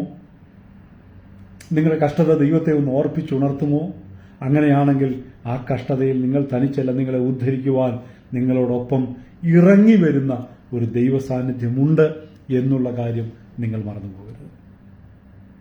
ദാനിയേൽ പ്രവചനത്തിലേക്കൊക്കെ വരുമ്പോൾ നമുക്കറിയാം, ചന്ദ്രക്ക് മേശക്ക് അഭയഗ്രഹവും എന്ന് പറയുന്ന 3 എബ്രായ ബാലന്മാർ ദൈവനാമത്തിന് വേണ്ടി നിന്നത് നിമിത്തം അവരെ തീച്ചൂളയിലേക്ക് വലിച്ചെറിഞ്ഞു. ആ തീച്ചൂളയുടെ വ്യാപ്തി 7 മടങ്ങ് വർദ്ധിപ്പിച്ചു. ഒന്ന് ആലോചിച്ച് നോക്കിയേ. ആ ഒരു സന്ദർഭത്തിൽ ഇന്നത്തെ കാലഘട്ടമായിരുന്നെങ്കിൽ ഒരുപക്ഷെ മനുഷ്യൻ ഈ ഭക്തിയൊക്കെ തള്ളിപ്പറഞ്ഞ് ആ തീയിൽ നിന്ന് രക്ഷപ്പെടാൻ ശ്രമിക്കും. പക്ഷെ ഈ ഭക്തന്മാർ, ഈ എബ്രായ ബാലന്മാർ അതിന് മുതിർന്നില്ല. അവർ ചെയ്തതെന്താ? അവർ തീച്ചൂളയെങ്കിൽ തീച്ചൂള. അവിടെ പറയുന്നൊരു പദമുണ്ട്, രാജാവേ, ഞങ്ങൾ സേവിക്കുന്ന ദൈവം, ഞങ്ങൾ സേവിച്ചു നിൽക്കുന്ന ദൈവം ഞങ്ങളെ ഈ കഷ്ടത്തിൽ നിന്ന്, ഈ പ്രതിസന്ധിയിൽ ഞങ്ങളെ വിടുവിച്ചാലും ഇല്ലെങ്കിലും രാജാവ് നിർത്തിയ ബിംബത്തെ ഞങ്ങൾ നമസ്കരിക്കുകയില്ല. പക്ഷെ നമ്മൾ അവിടെ വായിക്കുന്ന ഒരു കാര്യമുണ്ട്, അഗ്നിയിലേക്ക് എറിഞ്ഞത് 3 പേരെയാണെങ്കിലും പുറത്തുനിന്ന് നോക്കിയവർ കണ്ട ഒരു കാര്യമുണ്ട്, 4ാമത് ഒരുവന്റെ സാന്നിധ്യമാക്കി ഈ ചോളയിൽ. ഇന്ന് രാത്രി ഈ വചനം കേൾക്കുന്ന പ്രിയപ്പെട്ടവരെ, തീച്ചൂളയുടെ അനുഭവത്തിലൂടെ ആയിരിക്കാം ഒരുപക്ഷെ നിങ്ങൾ കടന്നു പോകുന്നത്. എന്നാൽ ആ തീച്ചൂളയിൽ നിങ്ങൾ തനിച്ചല്ല. നിങ്ങളോടൊപ്പം ഒരു നാലാമന്റെ സാന്നിധ്യം തിരിച്ചറിയണം. ഒരുപക്ഷെ നിങ്ങൾ തനിച്ച് തീച്ചൂളയിലാണെങ്കിൽ നിങ്ങളോടൊപ്പം രണ്ടാമതായി ഒരുവനുണ്ട് എന്നുള്ള കാര്യം നിങ്ങൾ മറന്നു. ആ സാന്നിധ്യം നിങ്ങൾ തിരിച്ചറിയുന്നിടത്താണ് നിങ്ങൾക്ക് ആ വിഷയത്തിൽ നിന്ന് മറുപടി ലഭിക്കുന്നത്. പ്രിയപ്പെട്ടവരെ, സമയത്തിന്റെ പരിമിതിയുള്ളതുകൊണ്ട് ഞാൻ എൻ്റെ വാക്കുകൾക്ക് വേഗം വിരാമം കുറിക്കുവാൻ ആഗ്രഹിക്കുന്നു. നമ്മൾ കുറുവാക്യമായി വായിച്ച 2 വാക്യങ്ങളാണ്. ഒന്ന്, സങ്കീർത്തന ഭാഗത്ത് നിന്ന് ദാവീദിനോടുള്ള ബന്ധത്തിൽ നാം വായിച്ചു, യാക്കോബിനെ കുറിച്ച് നാം ചിന്തിച്ചു. രണ്ടാമത് നമ്മൾ വായിച്ച കുറിവാക്യം യേശു ക്രിസ്തു പറഞ്ഞ ഒരു വാക്യമാണ്. ഞാൻ ഈ ഭാഗം കൂടെ ഒന്ന് ഓർപ്പിച്ചുണർത്തി ഞാൻ എൻ്റെ വാക്കുകൾക്ക് വിരാമം കുറിക്കാം. പുതിയ നിയമത്തിലേക്ക് വരുമ്പോൾ യോഹന്നാന്റെ സുവിശേഷം 16-ാം അധ്യായത്തിന്റെ 33-ാം വാക്യത്തിൽ നാം ഇങ്ങനെ വായിക്കുന്നു. യേശു കർത്താവിന്റെ ഒരു സ്റ്റേറ്റ്മെന്റ്: നിങ്ങൾക്ക് എന്നിൽ സമാധാനം ഉണ്ടാകേണ്ടതിന് ഞാനിത് നിങ്ങളോട് സംസാരിച്ചിരിക്കുന്നു. അടുത്ത പദം ഇങ്ങനെയാണ്: ലോകത്തിൽ നിങ്ങൾക്ക് കഷ്ടമുണ്ടെങ്കിലും നിങ്ങൾ ധൈര്യപ്പെടുവീൻ. ഇങ്ങനെ പറയുന്ന ഒരു ദൈവമുണ്ടോ? ഇങ്ങനെ പറയുന്ന മറ്റൊരു ദൈവമുണ്ടോ? അതെന്തുകൊണ്ടാണ് എന്നുള്ളത് നമ്മൾ കുറച്ചും കൂടെ ആഴമായി ചിന്തിക്കുമ്പോൾ പിടികിട്ടും. അടുത്ത പദത്തിൽ അത് എഴുതിയിട്ടുണ്ട്. കാരണം നിങ്ങൾ പറയുന്ന ലോകത്തിലുള്ള നിങ്ങൾക്ക് കഷ്ടം, അതാണ് ആ വാക്കിന്റെ അർത്ഥം. ലോകത്തിൽ നിങ്ങൾക്ക് കഷ്ടമുണ്ടെന്ന് പറഞ്ഞാൽ ലോകത്തിലേ നിങ്ങൾക്ക് കഷ്ടമുള്ളൂ. പക്ഷെ നിങ്ങൾ ധൈര്യപ്പെടുക, നിങ്ങൾ കഷ്ടമെന്ന് പറയുന്ന ഈ ലോകത്തെ ഞാൻ ജയിച്ചിരിക്കുന്നു. പ്രിയപ്പെട്ടവർ, എന്ന് പറഞ്ഞാൽ കഷ്ടതയെ ജയിച്ച പ്രതിസന്ധിയെ ജയിച്ച ഒരുവനാണ് നമ്മുടെ കർത്താവ്. അപ്പോൾ ആ ദൈവം ഇന്ന് രാത്രി നമുക്ക് ഉറപ്പു തരികയാണ്, നിങ്ങളുടെ കഷ്ടതയുടെ നടുവിൽ നിങ്ങൾ തനിച്ചല്ല. കഷ്ടത വരുമ്പോ, പ്രതിസന്ധി വരുമ്പോ നിങ്ങൾ ധൈര്യപ്പെട്ടോളൂ. കാരണം ഇതേപോലെയുള്ള പ്രതിസന്ധികളെയൊക്കെ അതിജീവിച്ചു വന്നവനാ ഞാൻ. പ്രൈസലോ. ഒരുപാട് തെളിവുകൾ നമുക്ക് പുതിയ നിയമത്തിൽ നിന്ന് തന്നെ കിട്ടും. നമുക്ക് ലൂക്കോസിന്റെ സുവിശേഷം 7-ാം അധ്യായം വരുമ്പോൾ അവിടെ നയീനിലെ വിധവയെക്കുറിച്ച് നമ്മൾ കാണുന്നുണ്ട്. ശ്രദ്ധിച്ചേ, നയീനിലെ വിധവ. എന്താ നയീനിലെ വിധവ? അവർക്ക് ഒറ്റ മോനേ ഉള്ളൂ. ആ മോൻ മരിച്ചുപോയി എന്ന് പറഞ്ഞാൽ ഭർത്താവ് മരിച്ചു, ഏക പ്രതീക്ഷയായിരുന്ന മകനും മരിച്ചു. യഹൂദന്മാരുടെയൊക്കെ നിയമമനുസരിച്ച് പിന്നെ ആ സ്ത്രീക്ക് എന്താ പറയുക, സർവൈവ് ചെയ്യാൻ വലിയ പാടാണ്. അങ്ങനെ ഒരു കഷ്ടം അവരുടെ, കാരണം ഇവരുടെ സ്വത്തുക്കളൊക്കെ മറ്റു വകയിലൊക്കെ അത് പോകും. നമുക്കതിനെക്കുറിച്ചൊക്കെ അറിയാം. അപ്പോൾ എല്ലാ പ്രതീക്ഷകളും നഷ്ടപ്പെട്ട ഈ നയീനിലെ വിധവ തന്റെ മകന്റെ ശവശരീരവുമായി അതിനെ അടക്കം ചെയ്യുവാൻ പുറത്തേക്ക് വരുമ്പോൾ, ശ്രദ്ധിച്ചേ, ആ സ്ത്രീ, നയീനിലെ ആ വിധവ ഓൾറെഡി ഒരു പ്രതിസന്ധിയിലാണ്. കാരണം അവളുടെ പ്രതീക്ഷയായ അവളുടെ ഭർത്താവ് മരിച്ചുപോയി, വിധവയാണ്. ഇനി ആകെയുള്ള പ്രതീക്ഷയാണ് ഈ മകൻ. ആ മകനും മരിച്ചുപോയി. എല്ലാ പ്രതീക്ഷകളും അസ്തമിച്ച് പട്ടണത്തിന് പുറത്തേക്ക് വരുമ്പോൾ പ്രതിസന്ധിയിൽ വെളിപ്പെടുന്ന ദൈവ സാന്നിധ്യം ആ പട്ടണവാതിക്കലേക്ക് കടന്നു വരിക. ആർക്കുവേണ്ടി? ഞാൻ വിശ്വസിക്കുന്നു, നയീനിലെ വിധവയെ തേടി, ആ വിധവയുടെ രക്ഷയ്ക്കായി, ആ പ്രതിസന്ധിയിൽ അകപ്പെട്ട നയീനിലെ വിധവയുടെ രക്ഷയ്ക്കായി യേശു ക്രിസ്തു അവിടെ വെളിപ്പെടുന്നു. Praise the Lord. നമുക്കറിയാം, ഒരു വിലാപയാത്ര നമ്മുടെ മുമ്പിൽ വന്നാൽ നമ്മളൊക്കെ വഴിമാറിപ്പോവും, അതിന് സൈഡ് കൊടുക്കും, ആരും അതിനെ തടസ്സം ചെയ്യാൻ നിൽക്കത്തില്ല. പക്ഷേ ഇവിടെ ശ്രദ്ധിച്ച്, ഈ വിലാപയാത്രയ്ക്കെതിരെ ഒരുവൻ നടന്നു നീങ്ങുകയാണ്. സത്യത്തിൽ ആ പട്ടണവാതിൽക്കൽ വെച്ച് ജീവനും മരണവും തമ്മിൽ കൂട്ടിമുട്ടുകയാണ്. എന്താ? മരിച്ച നയീനിലെ വിധവയുടെ മകനും ജീവന്റെ ഉറവിടമാകുന്ന യേശു ക്രിസ്തുവും തമ്മിൽ കൂട്ടിമുട്ടുന്ന ഒരു രംഗമാണ്. അവിടെ ആ മകന് യേശു ക്രിസ്തു സൗഖ്യം കൊടുക്കും. അവൻ മഞ്ചം തൊട്ടു, ചുമക്കുന്നവർ നിന്നു, അവനെ ജീവിതത്തിലേക്ക്, അവിടെ ഇരിക്കുന്നവനെ അമ്മയ്ക്ക് ഏൽപ്പിച്ചു കൊടുത്തു. അവിടെ പറയുന്നൊരു ഭാഗമുണ്ട്, നീ കരയണ്ട, നീ വിഷമിക്കണ്ട. കാരണം എന്താ? നിന്റെ വിഷമം മാറ്റുവാൻ കഴിവുള്ള ഒരുവൻ പട്ടണവാതിക്കൽ നിന്നെ തേടി വന്നിട്ടുണ്ട്. ഇന്ന് രാത്രി ഈ വചനം കേൾക്കുന്ന പ്രിയപ്പെട്ടവരെ, ഒരുപക്ഷെ നിങ്ങളുടെ നിരാശ, ഒരുപക്ഷെ നിങ്ങളുടെ സങ്കടം, ഒരുപക്ഷെ നിങ്ങളുടെ പ്രതിസന്ധി, ഒരുപക്ഷെ നിങ്ങളുടെ കഷ്ടത ലോകത്തിൽ ആരെക്കൊണ്ടും പരിഹരിക്കാൻ പറ്റത്തില്ലായിരിക്കും. പലരും കഷ്ടതയിൽ സഹതാപം കാണിച്ച് മാറി നിന്നെന്ന് വന്നേക്കാം. പക്ഷേ ഇന്ന് രാത്രി ഞങ്ങൾ പ്രസംഗിക്കുന്ന, ഞങ്ങൾ ഉയർത്തിക്കാട്ടുന്ന യേശുക്രിസ്തു, ഈ ദൈവമുണ്ടല്ലോ, നിങ്ങളുടെ പ്രതിസന്ധിയിൽ നിങ്ങളെ രക്ഷപ്പെടുത്തുവാൻ, നിങ്ങളെ ഉദ്ധരിക്കുവാൻ നിങ്ങൾക്ക് വേണ്ടി വെളിപ്പെട്ടു വരുന്ന ഒരു സാന്നിധ്യമാണ്. അത് നിങ്ങൾ തിരിച്ചറിയണം. ഒരിക്കൽ ശിഷ്യന്മാർ പടകിൽ യാത്ര ചെയ്യുമ്പോൾ നമുക്കറിയാം, അവരെ നിർബന്ധിച്ച് അക്കരയ്ക്ക് പറഞ്ഞു വിട്ടു. പ്രൈസലോ, നിർബന്ധിച്ച് അക്കരയ്ക്ക് പറഞ്ഞു വിട്ടിട്ട് ശിഷ്യന്മാർ പടകിലായിരിക്കുമ്പോൾ യേശു ഇക്കരയും ശിഷ്യന്മാർ കടലിലും. കാറ്റ് പ്രതികൂലമായി. അവര് വല്ലാതെ ഭയപ്പെട്ടു, ഭാരപ്പെട്ടു. ഇവിടം കൊണ്ട് ഞങ്ങൾ തീരുകയാണ്, ഈ കടലിന്റെ നടുവിൽ ഞങ്ങൾ തീരും എന്നവർ പ്രതീക്ഷിച്ചു. പക്ഷേ അവർ നോക്കുമ്പോൾ കടലിന്റെ മുകളിൽ കൂടെ ഒരുവൻ നടന്നു വരുന്നു. അവർക്ക് മനസ്സിലാകുന്നു, അവസാന നിമിഷം അവർക്ക് മനസ്സിലാകുന്നു, അത് യേശുവാണ്. എന്താണ് അവിടെ വെളിപ്പെട്ട ദൈവസാന്നിധ്യം? യേശുവിനെ വിശ്വസിച്ച് പടക് കയറി അക്കരയ്ക്ക് പോയ ശിഷ്യന്മാർ. നമ്മളും ഇങ്ങനെ ഒരു മറുകരയ്ക്കുള്ള യാത്രയിലാണ്. ശിഷ്യന്മാർ പോയതുപോലെ മറുകരയിലേക്കുള്ള യാത്രയിലാണ്. അങ്ങനെ മറുകരയിലേക്ക് അവർ പോകുമ്പോൾ തിരമാലകൾ ആഞ്ഞടിച്ചു, പ്രതിസന്ധികൾ ആഞ്ഞടിച്ചു, കഷ്ടതകൾ ആഞ്ഞടിച്ചു. എന്നാൽ അവിടെ നാം കാണുന്നത് ആ പ്രതിസന്ധിയെ, ശിഷ്യന്മാർ ഭയപ്പെട്ട പ്രതിസന്ധി എന്താണോ, ശിഷ്യന്മാർ ഭാരപ്പെട്ട പേടിച്ച പ്രതിസന്ധി എന്താണോ, ആ പ്രതിസന്ധിയെ കാൽക്കീഴാക്കിക്കൊണ്ട്, എന്ന് പറഞ്ഞാൽ അവർ ഭാരപ്പെട്ട തിരമാലകളെ കാൽക്കീഴാക്കിക്കൊണ്ട്, അതിനെ ചവിട്ടിക്കൊണ്ട് അവരുടെ അടുത്തേക്ക് വരുന്ന യേശുക്രിസ്തു. അതല്ലേ കർത്താവ് പറഞ്ഞതിന്റെ അർത്ഥം? ലോകത്തിൽ നിങ്ങൾക്ക് കഷ്ടമുണ്ടെങ്കിൽ, ലോകത്തിൽ നിങ്ങൾക്ക് പ്രതിസന്ധി ഉണ്ടെങ്കിൽ, ലോകത്തിൽ നിങ്ങൾക്ക് രോഗമുണ്ടെങ്കിൽ, ദുഃഖമുണ്ടെങ്കിൽ, പ്രതിസന്ധി ഉണ്ടെങ്കിൽ നിങ്ങൾ ധൈര്യപ്പെട്ടോണം, വിഷമിക്കരുത്. കാരണം ഞാൻ ലോകത്തെ ജയിച്ചിരിക്കുന്നു. Praise the Lord. ഇന്ന് രാത്രി പ്രിയപ്പെട്ടവരെ, ഈ യേശുക്രിസ്തു ദൈവമായിരിക്കെ, നമുക്കറിയാം യേശുക്രിസ്തുവിന്റെ 33.5 വർഷത്തെ ഈ ലോക ജീവിതത്തിൽ അവസാനത്തെ 3.5 വർഷത്തെ തന്റെ ശുശ്രൂഷയൊക്കെ അവസാനിപ്പിച്ച ഒടുവിൽ താൻ കഷ്ടാനുഭവങ്ങളിലേക്ക് പോകുന്ന ഒരു ഭാഗമുണ്ട്. അനേകർക്ക് ആശ്വാസം കൊടുത്ത യേശുക്രിസ്തു, അനേകർക്ക് രോഗശാന്തി പകർന്ന, അനേകരെ എഴുന്നേൽപ്പിച്ച, അനേകർക്ക് സൗഖ്യം കൊടുത്ത, മരിച്ചവരെ പോലും ഉയർപ്പിച്ച് അനേകർക്ക് അത്താണിയായി തീർന്ന യേശുക്രിസ്തുവിന് ഒരു പ്രതിസന്ധി ഇപ്പോൾ കടന്നു വരുന്നുണ്ട്. എന്താണെന്ന് നമുക്കറിയാം. ആ പ്രതിസന്ധിയുടെ ആഴത്തിൽ, അത് ദൈവഹിതത്താൽ വന്ന പ്രതിസന്ധിയാണെങ്കിലും യേശുവിലെ മനുഷ്യനെ എടുത്തുനിന്ന് പഠിച്ച് ആ പ്രതിസന്ധിയിൽ അകപ്പെട്ടപ്പോൾ യേശു ദൈവത്തോട് പ്രാർത്ഥിക്കുന്നു. നമുക്കറിയാം, ഗെത്സമനത്തോട്ടത്തിൽ യേശു പോയി പ്രാർത്ഥിക്കുന്ന ഒരു ഭാഗമുണ്ട്. താൻ ഉള്ളം നൊന്ത് കഴിയുമെങ്കിൽ ഈ പാനപാത്രം എങ്കിൽ നിന്ന് നീക്കണമേ എന്ന് യേശു ഗെത്സമനത്തോട്ടത്തിൽ ദൈവത്തോട് പ്രാർത്ഥിക്കുന്നു. കൂടെ പ്രാർത്ഥിക്കാൻ ശിഷ്യന്മാരെയും കൊണ്ടുപോയി. പക്ഷെ അവരിരുന്ന് ഉറങ്ങി. അവർക്കൊരു നാഴിക പോലും ഉണർന്നിരുന്ന് പ്രാർത്ഥിപ്പാൻ കഴിഞ്ഞില്ല. പക്ഷേ അവിടെ വിളിച്ചു പറയുന്ന ഒരു സത്യം കൂടെ ഉണ്ട്. ആരെങ്കിലുമൊക്കെ നമുക്ക് വേണ്ടി പ്രാർത്ഥിക്കുമെന്ന് ചിന്തിച്ച് ഇരുന്നാൽ കാര്യം നടക്കത്തില്ല. പ്രാർത്ഥിക്കുന്നവർ പ്രാർത്ഥിക്കട്ടെ. പക്ഷെ പ്രതിസന്ധിയിലായ യേശു ക്രിസ്തു ഗെത്സമനത്തോട്ടത്തിൽ മുട്ടുകുത്തി പ്രാർത്ഥിക്കുകയാണ്. തന്റെ വിയർപ്പ് രക്തത്തുള്ളി പോലെ വന്നു. അത്ര പ്രാണവേദനയിലായി.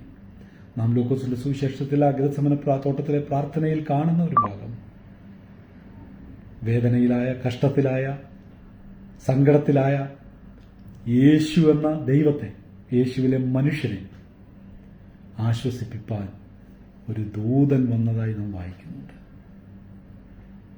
പ്രതിസന്ധിയിൽ വെളിപ്പെടുന്ന ദൈവസാന്നിധ്യം.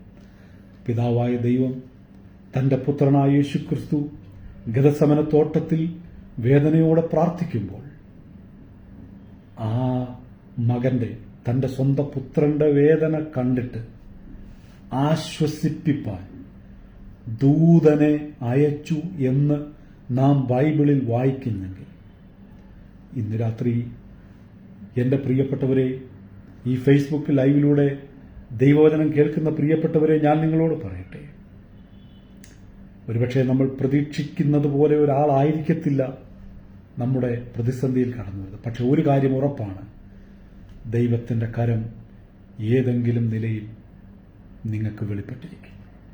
അത് ചിലപ്പോൾ ചില വ്യക്തികളെ ദൈവം നിയോഗിച്ചിരിക്കാം, ചിലപ്പോൾ ദൈവം തന്നെ നേരിട്ട് വന്നെന്നിരിക്കാം. അല്ല, ദൈവം തന്റെ പരിശുദ്ധാത്മാവിന്റെ ശക്തിയാൽ നമ്മെ ശക്തീകരിച്ചെന്ന് വരാം. അതുകൊണ്ടൊക്കെയാണ് അപ്പോസ്തലനായ പൗലോസൊക്കെ പറയുന്നൊരു ഭാഗമുണ്ട്. കൊരിന്ത്യർക്ക് എഴുതിയ ലേഖനത്തിൽ നാം വായിക്കുന്നു, 2 കൊരിന്ത്യർ 4-ാം അധ്യായത്തിന്റെ 7 മുതലുള്ള വാക്യങ്ങളിൽ, ഞങ്ങൾ സകലവിധത്തിലും കഷ്ടം സഹിക്കുന്നവരെങ്കിലും ഇടുങ്ങിയിരിക്കുന്നില്ല, ബുദ്ധിമുട്ടുന്നവരെങ്കിലും നിരാശപ്പെടുന്നില്ല, ഉപദ്രവം അനുഭവിക്കുന്നെങ്കിലും ഉപേക്ഷിക്കപ്പെടുന്നില്ല, വീണ് കിടക്കുന്നവരെങ്കിലും നശിച്ചു പോകുന്നില്ല. എന്ന് പറഞ്ഞാൽ ഭക്തൻ പൗലോസൊക്കെ പറയുന്നത് ഞങ്ങൾ അത്ര കഷ്ടത്തിലായി, പക്ഷെ എന്നിട്ട് പറയുന്നൊരു കാര്യമുണ്ട്, എങ്കിലും ഈ അത്യന്ത ശക്തി ഞങ്ങളുടെ സ്വന്തമല്ല, ദൈവത്തിന്റെ ദാനം. എന്താണ് പ്രിയപ്പെട്ടവരെ അതിന്റെ അർത്ഥം? ഉപദ്രവം അനുഭവിക്കുന്നുണ്ട്, സകല കഷ്ടം സഹിക്കുന്നുണ്ട്, ഇടുക്കത്തിലിരിക്കുന്നു, ബുദ്ധിമുട്ടുകളിലിരിക്കുന്നു, സകലവരാരും നിന്ദിക്കപ്പെടുന്നു, വീണ് കിടക്കുന്നു, പക്ഷെ അതിന്റെ നടുവിൽ ഞങ്ങളെ പിടിച്ചു നിർത്തുന്ന ഒരത്യന്ത ശക്തിയുണ്ട്. അതുകൊണ്ടാണ് പൗലോസിനോടും പറയുന്നത്, പൗലോസിന്റെ പ്രതിസന്ധിയുടെ ഘട്ടത്തിൽ പൗലോസ് തന്റെ അസുഖം മാറാൻ വേണ്ടി, തന്റെ പ്രതിസന്ധി മാറാൻ വേണ്ടി ദൈവത്തോട് പ്രാർത്ഥിക്കുമ്പോൾ പറയുന്നത് ഇങ്ങനെയാണ്, എന്റെ കൃപ നിനക്ക് മതി. ഇന്ന് രാത്രി ഞാൻ എന്റെ വാക്കുകൾക്ക് വിരാമം കുറിക്കുമ്പോൾ ഈ ഓൺലൈൻ ലൈവിലൂടെ കേട്ടുകൊണ്ടിരിക്കുന്ന പ്രിയപ്പെട്ടവരെ, നിങ്ങളുടെ വിഷയം എന്തായാലും, നിങ്ങൾ ഭാരപ്പെടുന്നത് ഏത് നിലയിലുള്ള വിഷയമായാലും, നിങ്ങൾ ഏത് പ്രതിസന്ധിയിലാണോ അകപ്പെട്ടിരിക്കുന്നത് അതെനിക്കറിയത്തില്ല, ആ പ്രതിസന്ധിയെ എടുത്തിട്ട് ഇന്ന് രാത്രി ദൈവത്തോട് പറ, കർത്താവേ, ഞാൻ ഈ പ്രതിസന്ധിയിൽ അകപ്പെട്ടിരിക്കുന്നു. ദാവീദ് പ്രാർത്ഥിച്ചതുപോലെ ഞാൻ കഷ്ടത്തിലായിരിക്കുന്നു, എന്നെ ഉദ്ധരിക്കണമേ, എന്റെ ഈ പ്രതിസന്ധിയിൽ നിന്ന് എന്നെ കരകയറ്റണമേ. നിങ്ങൾക്ക് വേണ്ടി വെളിപ്പെട്ടു വരുന്ന ഒരു ദൈവസാന്നിധ്യമുണ്ട് എന്നുള്ള കാര്യം മറന്നു പോകരുത്. ഞങ്ങൾ പ്രസംഗിക്കുന്ന യേശു ഇന്നും ജീവിക്കുന്നുണ്ട്. തന്റെ ഭക്തന്മാർക്ക് വേണ്ടി യേശു ഇന്നും ജീവിക്കുന്നുണ്ട്. ഏത് പ്രതിസന്ധിയായാലും, ഏത് കഷ്ടതയായാലും അതിന്റെ നടുവിൽ നിന്ന് തരണം ചെയ്യുവാൻ, അതിന്റെ നടുവിൽ നിന്ന് രക്ഷപ്പെടുവാൻ വെളിപ്പെടുന്ന ഒരു ദൈവസാന്നിധ്യമുണ്ട്. ഇന്ന് രാത്രി നിങ്ങൾക്കത് തിരിച്ചറിയുവാനിടയായി തീരട്ടെ. അവർ തങ്ങളുടെ കഷ്ടതയിലെ യഹോവയോട് നിലവിളിച്ചു, ദൈവം അവരെ വിടുവിച്ചു എന്ന് നാം വചനത്തിൽ വായിക്കുന്നു. നിങ്ങളുടെ പ്രതിസന്ധി എന്തായാലും, ഏത് വിഷയമായാലും ഇന്ന് രാത്രി അത് ദൈവസന്നിധിയിൽ സമർപ്പിക്ക്. നിങ്ങൾക്ക് വേണ്ടി വെളിപ്പെടുന്ന ഒരു ദൈവസാന്നിധ്യമുണ്ട്. ഇന്ന് രാത്രി ഞാൻ എൻ്റെ വാക്കുകളെ ചുരുക്കുമ്പോൾ പ്രിയപ്പെട്ടവരെ, ഒരു കാര്യം കൂടെ പറഞ്ഞു നിർത്തുകയാണ്. ഈ വചനം കേൾക്കുന്ന പ്രിയപ്പെട്ടവർ ഒരു പക്ഷേ എനിക്ക് വ്യക്തിപരമായിട്ട് അറിയത്തില്ലായിരിക്കാം, നിങ്ങൾക്കൊരു പക്ഷേ എന്നെ വ്യക്തിപരമായിട്ട് അറിയത്തില്ലായിരിക്കാം, പക്ഷേ നമ്മയെല്ലാം ഒരുപോലെ അറിയുന്ന ഒരു ദൈവമുണ്ട്. ആ ദൈവത്തെയാണ് ഇന്ന് രാത്രിയിൽ ഞങ്ങൾ ഉയർത്തി കാണിക്കുന്നത്. ആ ദൈവത്തെയാണ് ഇന്ന് രാത്രിയിൽ ഞങ്ങൾ പ്രസംഗിക്കുന്നത്. ഇന്ന് രാത്രി വചനം കേൾക്കുന്ന പ്രിയപ്പെട്ടവരെ, നിങ്ങളുടെ പ്രതിസന്ധിയുടെ നടുവിൽ നിങ്ങൾ തളർന്നു പോകരുത്, നിങ്ങളുടെ കഷ്ടതയുടെ നടുവിൽ നിങ്ങൾ തളർന്നു പോകരുത്. നിങ്ങളെ ആശ്വസിപ്പിക്കുന്ന, നിങ്ങളെ ഉദ്ധരിക്കുന്ന ഒരുവനുണ്ട്. പ്രതിസന്ധിയിൽ വെളിപ്പെടുന്ന ഒരു ദൈവ സാന്നിധ്യമുണ്ട് എന്നുള്ള തിരിച്ചറിവിൽ നമ്മുടെ ക്രിസ്തീയ ജീവിതയാത്ര നമുക്ക് മുൻപോട്ട് നയിക്കാം. അക്കരയ്ക്കുള്ള യാത്രയിലാണ് നാം. തിരമാലകൾ ആഞ്ഞടിച്ചേക്കാം, എന്നാൽ അതിന്റെ നടുവിലും തിരമാലകളെ ചവിട്ടി മാറ്റിക്കൊണ്ടുവരുന്ന ഒരു ദൈവ സാന്നിധ്യമുണ്ട് എന്നുള്ളത് മറന്നു പോകരുത്. ആ ദൈവ സാന്നിധ്യത്തിൽ നമുക്ക് ബലപ്പെടാം, ഈ ദൈവത്തിൽ നമുക്ക് ശരണപ്പെടാം. കർത്താവ് നമുക്ക് വേണ്ടി ഒരുക്കിയ വാഗ്ദത്ത നാട്ടിൽ ചെല്ലുവോളം ഈ ഭൂമിയിൽ നാം ആയിരിക്കുമ്പോൾ കഷ്ടതയുണ്ട്, എന്നാൽ അതിന്റെ നടുവിൽ ഉദ്ധാരണവുമുണ്ടെന്നുള്ള ദൈവത്തിന്റെ വചനത്തിൽ, ദൈവത്തിന്റെ വാഗ്ദത്തത്തിൽ നമുക്ക് ആശ്രയിക്കാം. ഈ ബലത്തോടെ നമുക്ക് ജീവിക്കാം. അതിനായി കർത്താവ് നമ്മെ സഹായിക്കട്ടെ, അനുഗ്രഹിക്കട്ടെ എന്ന് പ്രാർത്ഥിച്ചുകൊണ്ട് ഈ ഫേസ്ബുക്ക് ലൈവ് ഞാനിവിടെ അവസാനിപ്പിക്കുന്നു. കർത്താവ് നിങ്ങളെല്ലാം അനുഗ്രഹിക്കട്ടെ, വചനം നിങ്ങളോട് ഇടപെടട്ടെ, വചനം നിങ്ങളെ ശക്തീകരിക്കട്ടെ. 1-2 പ്രാർത്ഥനാ വിഷയങ്ങൾ കൂടെ പറഞ്ഞ് നമുക്ക് ഒരുമിച്ച് പ്രാർത്ഥിച്ച് ഈ സെഷൻ അവസാനിപ്പിക്കാം. എറണാകുളത്ത് നിന്നുള്ള ഒരു പ്രാർത്ഥനാ വിഷയമുണ്ട്. സിസ്റ്റർ ഷീബ തലയിൽ ബ്രെയിൻ ട്യൂമറാൽ ഭാരപ്പെടുന്നു. ക്യാൻസർ ശരീരത്ത് മുഴുവൻ വ്യാപിച്ചിരിക്കുന്നു എന്നറിയുന്നു. 2 കുഞ്ഞുങ്ങളുണ്ട്.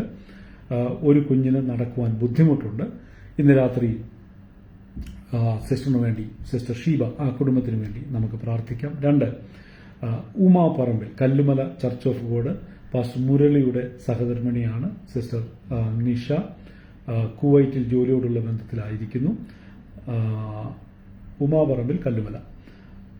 കഴിഞ്ഞ ദിവസം ഉദരത്തിൽ അസഹനീയമായ വേദന അനുഭവപ്പെട്ടത് മൂലം ഹോസ്പിറ്റലിൽ അഡ്മിറ്റ് ആയിരിക്കുന്നു. തുടർന്നുള്ള പരിശോധനയിൽ ഉദരത്തിൽ സിസ്റ്റ് ഉണ്ടെന്ന് അറിയുവാനിടയായി. സർജറിക്ക് സിസ്റ്റ് ഉണ്ടെന്ന് അറിഞ്ഞിരുന്ന സർജറിക്ക് വേണ്ടി നിർദ്ദേശിച്ചിരിക്കുന്നു.